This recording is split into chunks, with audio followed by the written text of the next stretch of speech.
Bonjour messieurs, dames. Je suis très heureux de vous accueillir dans mon labo. Et aujourd'hui, comme je vous l'avais dit la semaine dernière, je vous accueille pour faire des petits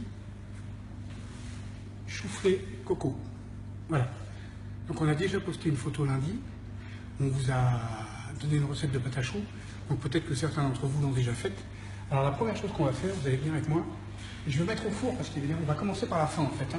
Je vais mettre au four, vous voyez, exactement, des petits chouflés comme ça, tout petits. Et je les mets à 275 degrés pendant 5 minutes 20. Voilà. 5 minutes 20, 275 degrés. Donc là maintenant j'ai intérêt de me dépêcher parce que sinon je vais être comme on dit dans le caca. Voilà, donc ça évidemment on a déjà fait des pesées. Donc moi j'ai la même chose que vous. Alors celle qu'on vous a donnée au niveau de la pâte à choux, j'ai simplement fait des proportions un tout petit peu plus importantes. Tout simplement parce que après, une fois que je vous aurai quitté, on va refaire des essais sur 2-3 petites choses. Donc j'aurai besoin de pâte à choux à la coco. Donc on met bien évidemment le beurre, le lait de coco.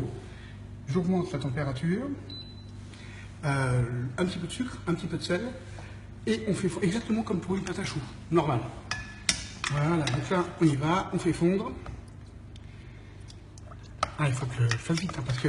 Donc la pâte à choux, peut-être vous l'avez déjà fait, comme on vous l'avait préconisé. Donc après, c'est plus qu'un mélange. En fait, la recette est extrêmement facile. C'est plus qu'un tout petit mélange. Vous le verrez, de blanc, de sucre, de coco, de zeste de citron vert, extrêmement important pour le goût et pour la saveur. Et vous allez voir tout ça est une simplicité enfantine. Si vous regardez un petit peu par là, j'ai déjà préparé des petits moules souples. Ça, ce sont des formes un tout petit peu plus petites que celles que je vais mettre au four pour vous montrer qu'on peut faire des formes différentes. Et vous voyez, j'ai fait des cercles beurrés farinés. En fait, on fait la forme qu'on veut. Voilà. Ça n'a aucune importance, on fait la forme qu'on veut. Le temps de cuisson, bien évidemment, dépend. D'ailleurs, on vient de poster. Séverine vient de poster, mais il ne faut pas lui dire parce qu'elle n'aime pas qu'on parle d'elle. Elle vient de poster la recette à l'instant avec 2 photos et avec les petits qu'on vient de mettre au four. Et puis avec la belle photo qu'on vous a postée lundi. C'est-à-dire avec les plus gros, avec du chocolat au milieu. Ça, c'est vous qui voyez la gourmandise, le goût. Comme on dit, chacun ses goûts, même si l'harmonie, c'est encore autre chose. Donc là, comme une pâte à choux, vous voyez, ça y est, ça va arriver bientôt à ébullition. Bientôt à ébullition. Vous voyez, il faut que le beurre soit bien fondu. J'évite une petite précision quand même, j'évite d'aller à ébullition, parce qu'il y a beaucoup de ferments lactiques dans le lait tout court et dans le lait de coco aussi. Et si jamais ça va à ébullition, ça a tendance à coller au fond.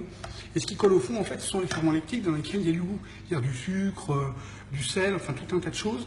Des vitamines aussi, c'est autre chose. Nous, on parle plus du goût, évidemment.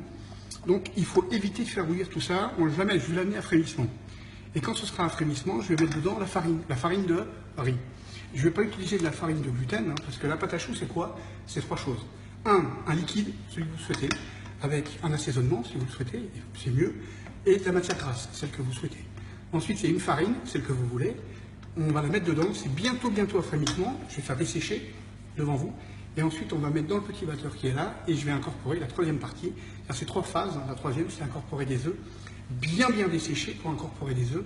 Et là, on a terminé la pâte à choux. Comme ça, je vais vous montrer en même temps que je vous montre les petits chouflés coco, comme au moment où je fais ma pâte à choux, et la structure qu'elle a une fois qu'elle est terminée.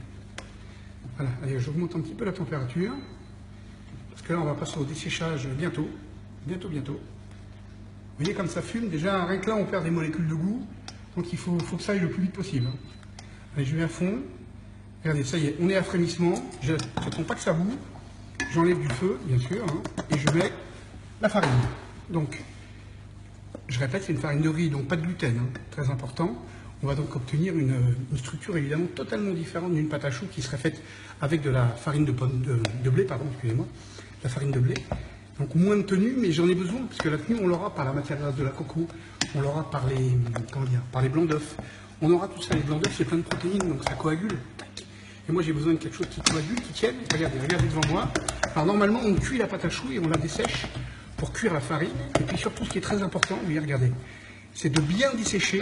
Et c'est ça qui va faire, qui tiendrait bien moins que des choux avec de la farine de blé, puisqu'il n'y a pas de gluten, mais ce qui fait que ça gonfle bien, c'est de bien dessécher. Ça, c'est très important. Énormément dessécher pour réimbiber tout ça, remettre de l'humidité en rajoutant des œufs. C'est bizarre, mais c'est comme ça, il faut bien dessécher, regardez. Vous voyez, ça forme presque une boule. Ça se décolle des parois. Voilà. Là, on a une pâte à choux qui est bien desséchée. Et là, maintenant, on va la mettre dans le batteur. Alors, c'est pas une pâte à choux encore, en fait, c'est une panade. On appelle ça une panade. Vous voyez, regardez. J'ai une petite boule, et on le voit, hein, c'est bien desséché. Vous voyez la texture. On voit qu'il y a très peu d'humidité. Je mets ça dans mon petit batteur de table. Et là, tout de suite, je vais mettre à partir. Je vais parler un petit peu plus fort pour que vous m'entendiez bien. Voilà. Maintenant, je vais incorporer les œufs. Les œufs, je les ai déjà battus en omelette. D'accord? Alors, je fais attention, ça fait déjà 4 minutes que c'est au four. Hein, je le sais parce que j'ai mes écoutes et j'ai mes yeux partout. Hein. En fait, il y a quelqu'un qui me montre. Parce que, alors, on est à 4 minutes de cuisson déjà. Voilà, donc là, je mets les œufs. Je les incorpore. Je répète, il n'y a pas de farine de blé. C'est un tout petit peu différent d'une pâte à choux normale. Et au résultat, il faut obtenir la même chose. Donc même si j'ai une pesée précise, les farines, même une farine de riz, il y a toujours de l'humidité, un peu d'humidité différent. Donc je mets pas tout. Au fur et à mesure, bonne homogénéisation et surtout, pas trop mousse, il ne faut pas qu'elle soit trop molle, pas trop dure, enfin voilà. J'y vais petit à petit. Là, on va obtenir une pâte à choux plus liquide qu'une pâte à choux normale. Hein. C'est tout à fait normal. Regardez, viens avec moi, Victor. J'ouvre très rapidement pour vous montrer. Voilà, vous voyez, c'est en train de souffler. C'est pour ça que j'appelle ça des choux-flés. Coco. Voilà, c'est pas encore cuit. On va leur laisser 20 secondes de plus. Voilà, j'augmente un petit peu la vitesse. Je remets des œufs. Je répète, un pâte à choux plus liquide, c'est normal. D'accord? Ça fait normal.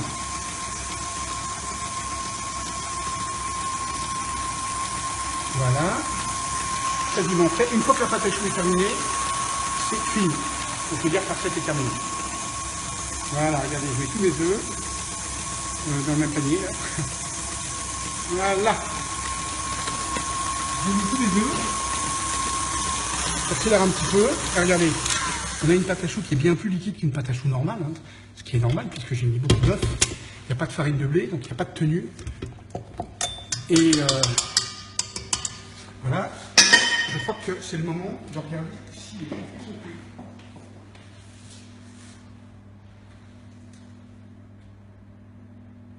On va les laisser encore 20 secondes, 20-30 secondes, pas plus, hein, mais vraiment pas plus. Voilà, donc la pâte à choux.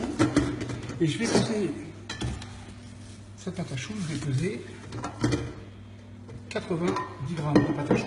Ça, on revient maintenant sur la recette. Je vous ai posté lundi. Enfin que c'est vrai, il nous a posté lundi.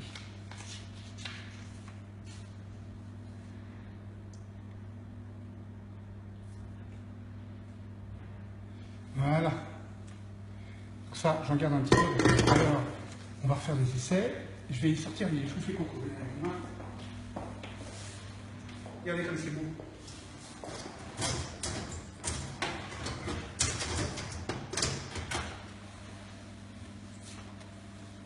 Regardez comme c'est beau. Magnifique. Vous voyez, ça n'a pas pris longtemps. Voilà. Ça va retomber un tout petit peu, ce qui est normal. Mais très peu. Allez, revenez avec moi.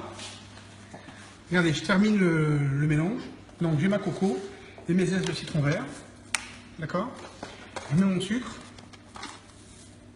Voilà. Et je mets mes blancs d'œufs. Vous voyez, c'est fini. Voilà.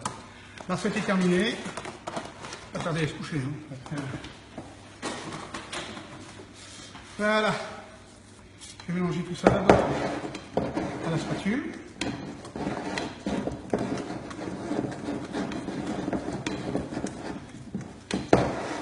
Et on va obtenir une pâte très humide avec une très légère dissociation des matières. C'est normal, ne soyez pas inquiets. On a l'impression que c'est un petit peu tranché, mais en fait ça l'est pas.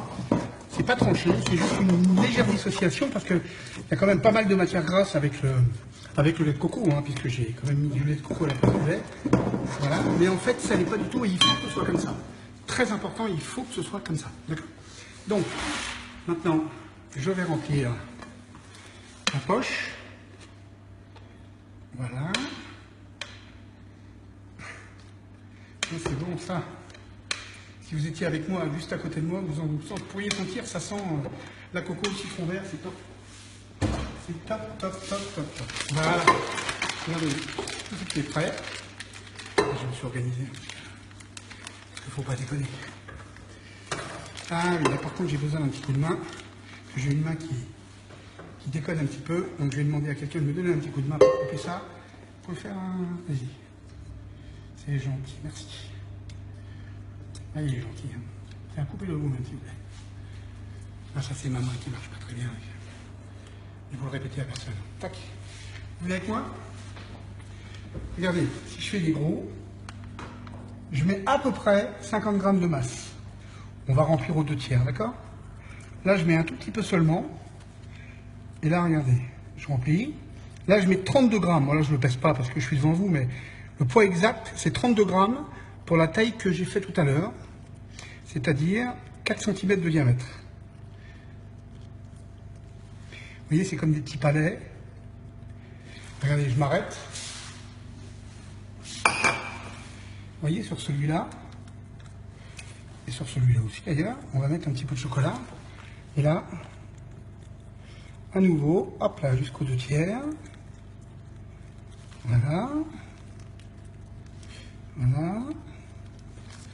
Ah, vous avez compris le système, hein, c'est pas bien compliqué. Là, je pourrais mettre du chocolat, vous pourriez mettre du confit de citron, du confit de fruits rouges, enfin vous mettez des noisettes, des amandes.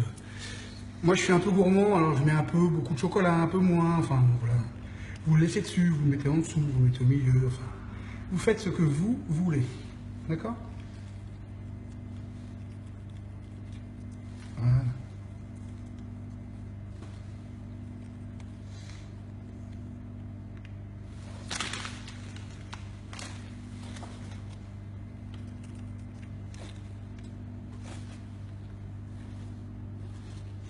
Voilà. Voilà, regardez. J'ai mes petits soufflets, regardez, ça m'amuse. Je vais mettre un peu de chocolat sur celui-là. Ça, c'est pour moi. Bon, bah, je retourne au four.